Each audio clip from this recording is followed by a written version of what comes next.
Since man first walked the earth, he's eaten meat. So, as time passed, humans developed agricultural practices which allowed them to raise their own livestock. Now, in modern society, an entire industry centered around the production of meat has arisen. While it's a major industry, the question of its ethical treatment of animals has sparked a debate involving the battle of ethics and efficiency. So today, I'm here to tell you about the different sides of this debate, as well as what I think should be done to help end the conflict. One of the most common topics of interest in the debate is the living conditions of animals in the meat industry. We've all heard the stories of meat cleavers and hooks and blood, but what's actually going on? Well, Professors Winders and Nibbert from the University of Wittenberg and the Georgia Institute of Technology explain that female pigs are used to continually birth piglets, but they're kept in conditions that are so cramped they can't even turn around while giving birth. And chickens are forced to undergo a process called forced molting, in which they're kept without food or water in darkness for weeks on end. Another major issue in the meat industry is the use of artificial growth hormones. Medical journalist Barbara Sebald explains that these growth hormones increase cattle's weight gain by 10%, meaning that the meat industry can feed them the same, but still get 10% more meat. While this may seem like an efficient way to increase profit, it also puts extreme stress on the animals, which can lead to heart attack, crippling under their own weight, and even death before they reach the slaughterhouse.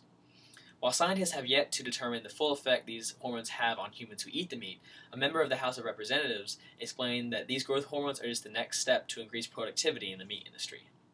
This involvement of the House of Representatives brings up an important topic. How are governments getting involved?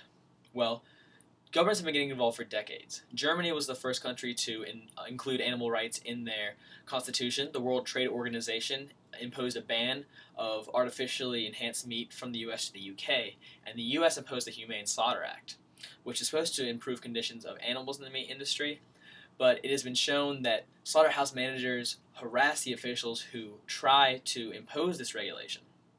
So you may be wondering, if the government isn't effectively stepping in, who else is getting involved? Well, David Hughes from the University of London explains that this lack of intervention by the government is what led to the involvement of groups like the RSPCA and PETA, who stage protests or push for stricter regulation of the meat industry. But due to the radical nature of some of these animal rights activists, researchers Abby Clinchy and Daniel Kleinman explain that many animal rights groups now focus on the health and environmental aspects of the meat industry as opposed to the ethical standards. So while many of these topics have been widely discussed, many people don't realize the meat industry has a major effect on economies. When people buy less meat, they're putting less money into the economy because they're not having the meat industry have more profits, and so they can't create as many jobs. It has also been shown that farmers can make more money by growing more feed to produce more animals in the meat industry. While both sides of the argument make valid points, the meat industry is needlessly torturing innocent animals. Though animals are not as intelligent as humans, they've still been shown to feel pain, shame, and even a connection to their homes and families. This is why the government needs to step in and take action. Therefore, the government could either A, impose stricter ethical standards on the meat industries, or B, avoid backlash by the meat industries or the public by offering incentives to meat industries who adhere to stricter codes of ethics. This could lead to more production of vegetables, grains, and jobs would be created in that. And the meat industry tries to justify these methods that they have by claiming that they're efficient.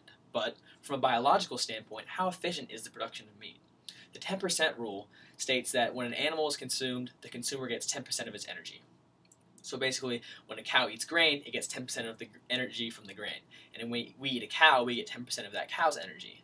So by eating the cow instead of the grains or fruits or vegetables that get the energy from the sun, we are wasting 10 times as much food. If we were to implement this, we could help end world hunger.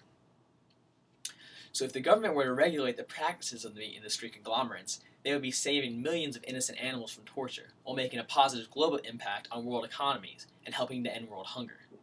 But this change won't happen on its own. It's up to us to throw off this blanket of ignorance and push for stricter regulation, and help create a brighter future for both humans and animals. Thank you. Are there any questions?